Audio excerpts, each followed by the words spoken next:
Hello YouTubers, Z Elder here.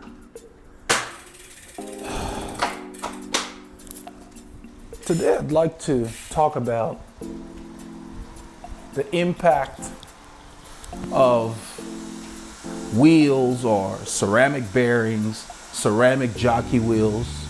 Do they increase your performance? I'll start by taking this method and state that I have ceramic bearings, I have ceramic bottom brackets. I can't tell the difference. Do they improve my performance? I don't know. If they do, I don't see it. It's marketed that they do.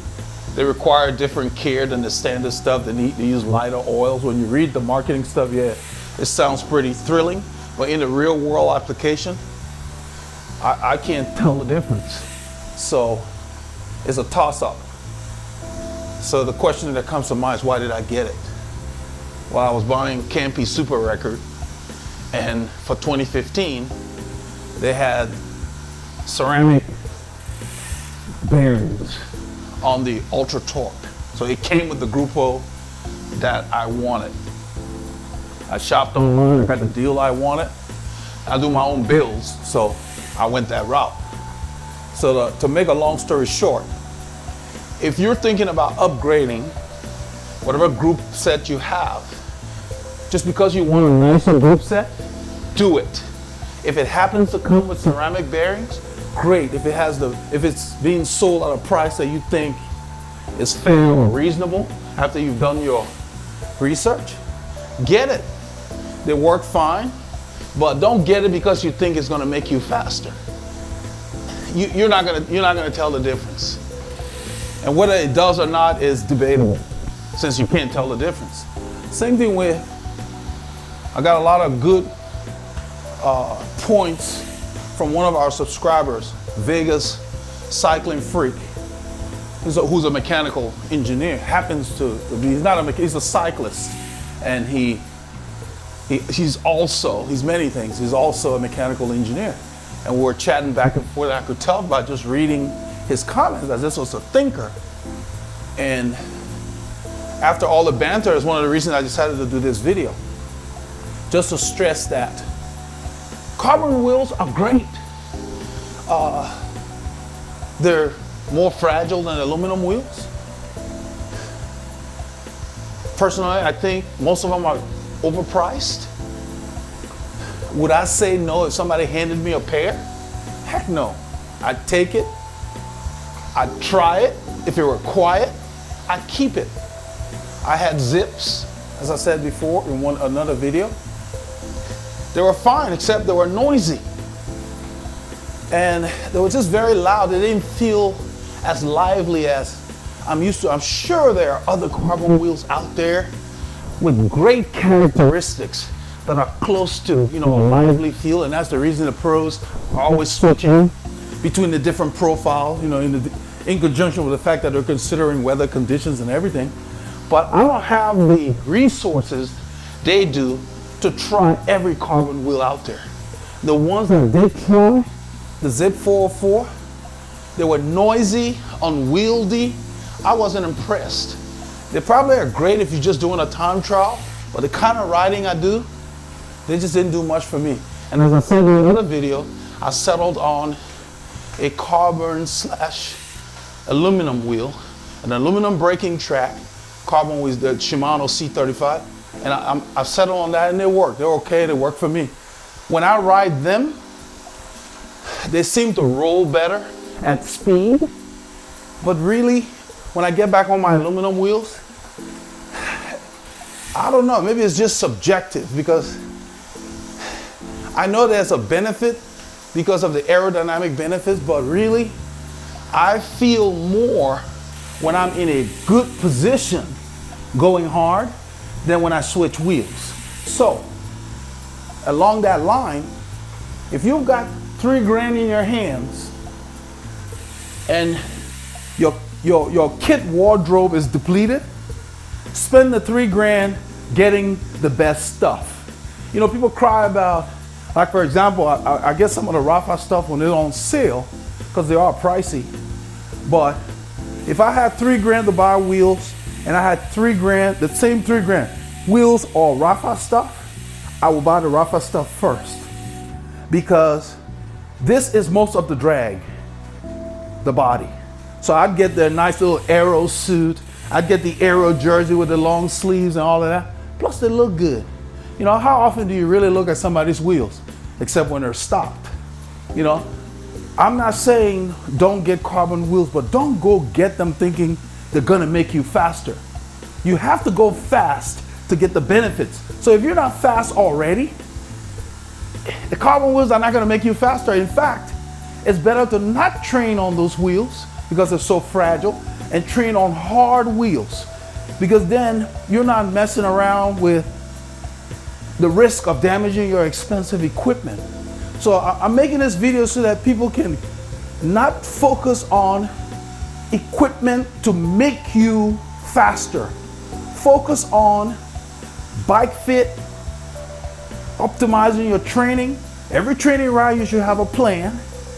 Your nutrition, getting enough rest, your engine. You know, one of the comments I replied to the Vega Cycling Freak when we were having a little friendly banter was that Larry Bird, the basketball player, Magic Johnson, Michael Jordan, all these guys, they wore great shoes because at that time they had sponsorships and whatever, but they would probably still be great in bare feet, just be comfortable or crappy shoes. And I put that in one of the comments. And that's a good analogy to look at it. Don't put equipment first. Put training, fit, kit, because this is most of the drag. You wear a crappy outfit, you can have the greatest wheels. Negate it. So unless you're fast, you're not gonna get those benefits anyway.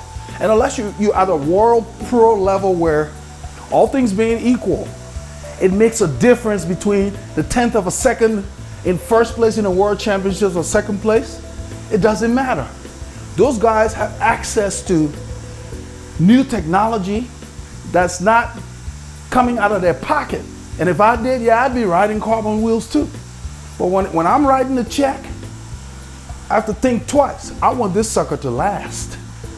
You know, carbon wheels, if you hit something, that is a big question. Those guys don't have to worry about it. They crash, chances are those wheels go right back to R&D for the sponsor. They get a new set.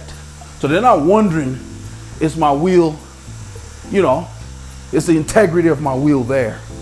And so why would you spend $3 on something, go out, let's say you're a budding racer, and then you have a crash because it can happen, and you're out $3. That's too expensive to keep up with over a season or however long. And that's the reason. And really, you would race just as well on aluminum wheels, because at the levels other than pro, the races, the way they go, you're mostly in the bunch anywhere or you're in a break. Even if you were on your own, you'd be fine. I mean, I just don't, it's not measurable. It's really subjective. Yeah, they feel great. You put them on there, they're lightweight, they roll, they feel lighter, but really you're fighting rolling resistance, wind resistance, all that stuff. That's the stuff you focus on. And since wind resistance is a bigger percentage of the factor, you gotta make sure you're gonna spend money, take $350 to get a professional fit. That's money well spent. So when you're comfortable on your bike, you will thank yourself when you don't have any aches and pains. So in that order, I wanted to do this video to just specify that. Bike fit number one, because if you are running a track race as a runner, your shoes need to fit whether you're a D grade or category, base category or professional. If your shoes don't fit, you're not gonna perform at your best. So fit is important for cyclists and everybody else, every sport. You know, fit starts that, because it makes you go out and want to ride. It's fun, it's comfortable, because your bike feels great. You can't wait to get out there. So you start with your fit, you go ahead and get your kit, and then you want time. You want to optimize that training. So if it comes as a toss-up between buying $3,000 wheels or having 3 weeks off the train, I'm taking the 3 weeks off the train.